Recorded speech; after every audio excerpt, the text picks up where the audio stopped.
Hey guys, it's Dirty Dan. Welcome to the channel. What is this? Ha! This is a beauty. It is a Ruger number 1. It was my father's. He gave it to me. He used to go, we used to go deer hunting in Wyoming with it. And it was the rifle he carried.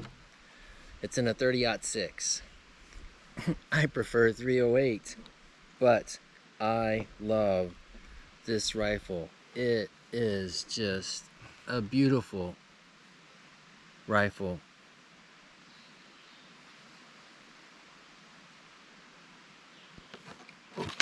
Now, I have not fired this guy before, but I've always just loved the looks of the 30-06. He did have rings on it, but this is what we're gonna do. We're going to try and see what round of ammunition will shoot most accurately in this guy.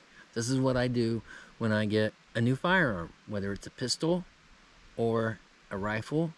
I try to figure out what load will work best in that firearm. So I do not own a 30-06. Thankfully, I already had the dies for 30-06. I don't even remember why I bought them. They're probably 15 years old, the dies. So anyway, I took the rings off because I want to try and shoot it just with the iron sights. So just the beauty of it as it is without any rings on it. Let's see if we can do it. I think it was 7 different loads, and since this is not a bolt action, you cannot get any camming force of the ammunition going into the chamber. So when I made this load for trying to figure out what's going to work best in this Ruger number 1, I made all pieces of ammunition the exact same cartridge overall length. As I've said before, you can try to tweak out a little bit more accuracy by seating that bullet a little bit further forward. However, with this being a falling block, there is no ability when you put that piece of ammunition in the chamber, it's not getting pushed any more forward by the block as it comes up. That block just comes up behind it. So I couldn't change in the 7 pieces of different types of load that I made. I couldn't make the cartridge overall length any longer. The only thing I could do was vary the powder charge, how much powder I was dropping. So basically what we're going to do is see what velocity in this 30-06 will give me the best accuracy. So I believe it's 175 grain is the bullet I chose. Should be a Sierra. Maybe it's a Match King. I'm not for certain. We'll show you when we get up on the shooting bench. But anyway, I just love the looks of this rifle. Now hopefully the sights are spot enough on to get me on paper at 50 yards, because I don't have any extra ammunition. All my ammunition are my test loads. So I don't know what else to say about the Ruger number 1. It's just a sweet looking, nice sporting rifle. Guys, let's get this up on the shooting bench, and we're going to see what we can do with this guy at 50 yards. It'll be 7 different loads, 3 rounds each. So that's that is a total of 21 firings, and I think that'll be manageable. Let's do it. Okay guys, here we go. We're set up on the shooting bench. The target is 50 yards. I like using ear inserts when I shoot rifles so the earmuffs don't get in the way. I looked up the bullet. I didn't write down if it's a Match King or not. It's 175 grain Sierra hollow point boat tail. So there it is. That's the load. for the 30-06. So load number 1 is the lowest powder charge, and then we'll work our way up to load number 7, which is the maximum powder charge. Okay, so I was not able to use the iron sights. This range is set up in the woods and it's completely shaded, and my eye, that front iron sight, is a gold bead. I could not pick up on it. There's not enough contrast here, so I had to put my scope on, unfortunately. Maybe once I get sighted in and start shooting it, I can shoot it with the iron sights. Anyway, what I got on there is a Weaver scope. It's a fixed power, 32 power. Haha, yeah, 32 power. It's the scope I used when I shot Pinterest. Thankfully, the rings that I was talking about that I took off are the same size as this tube. So we got plenty of magnification to see exactly what's going on paper. So, let's see, bore-sighted it. Ah, what a dream. Bore-sighted on the Ruger number 1. You don't even have to pull a bolt out. You can just drop that block. You can look down the bore and sight that puppy in. So, I have not fired this guy yet. This will be the first time to fire it. Hopefully we'll be on paper with the scope, and we can see exactly what's going on. So 3-shot groups. Here we go.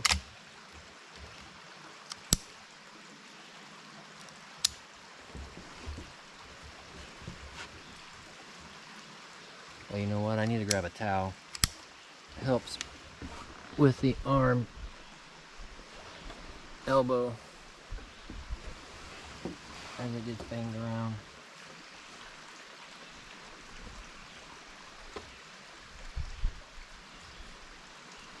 Okay, much better. Take that pencil out. We'll get down to business. Now, I actually had to put an orange dot, because this fixed power, 32 power, at this close range, it is a very, very fine crosshair, and it was getting lost in the blue masking tape. So putting that orange dot allows me to give something to really focus on. So we're on safe, and we're on fire. Let's pull this trigger, see where this puppy prints.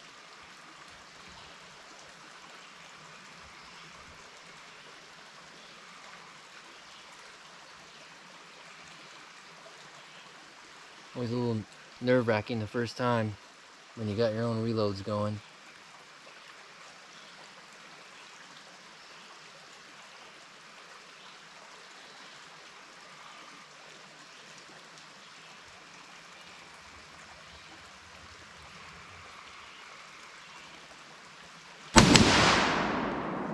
Wasn't too bad a recoil. Let's see. I should be able to see where it printed on the paper. The daylight's so bad. Bam. Alright guys, well, the brass is not warm. Huh. I don't understand why I can't see where it printed on paper. I saw it. Oh, there it is, off to the far left. Okay, so we are on paper. Sweet. Hopefully this one will be on paper also.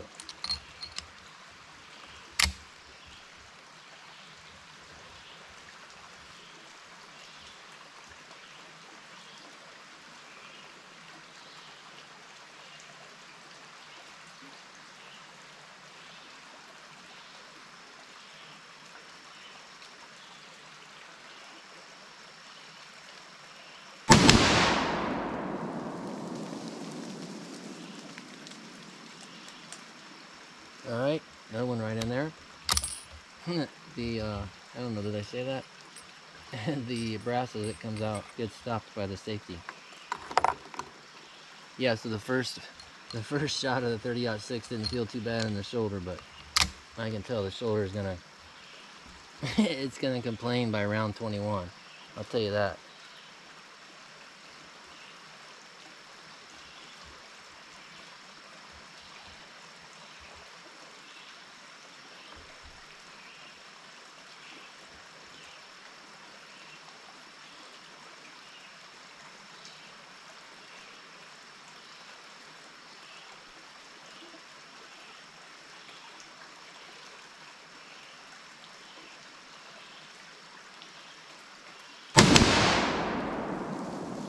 I'm used to the bolt action. Alright guys, I don't really know the best way to do this, to be honest. I guess I'll go down after each round and just put a piece of masking tape over it and we'll do it again. Alright guys, that's what we're going to do. I don't want to put up a new sheet of paper each time. We're just going to put masking tape over it. Round number 2.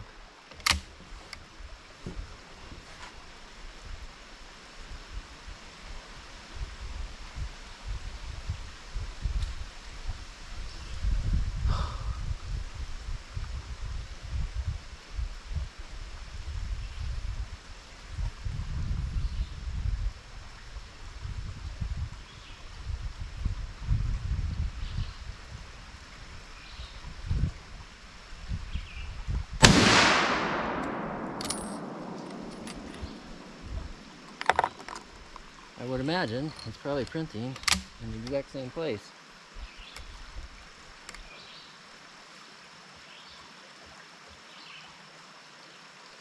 Looks like it's printing a little bit higher.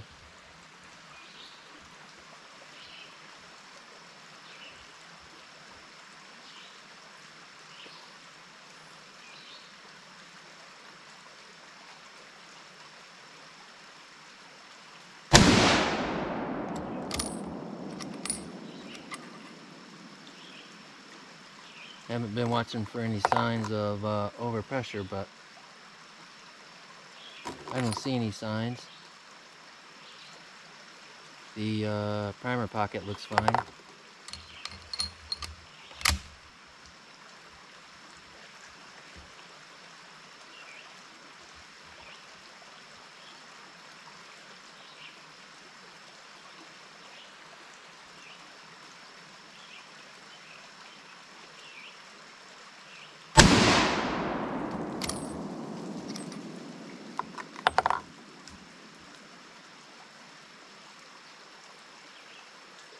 That group wasn't as good. Alright, we'll keep rolling. Alright guys, I got a novel idea. So instead of walking all the way down and putting a piece of masking tape over it, since it's shooting so far to the left, I thought, well, we'll try scooting it to the right and getting closer and closer to bullseye each time. So, I didn't put masking tape over those last set of holes. However, I did move the reticle several clicks. So it should be shooting closer to center this time.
Huh.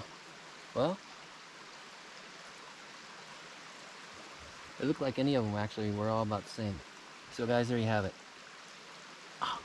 Got a sore shoulder, and the cameras are about dead. So we'll call it quits.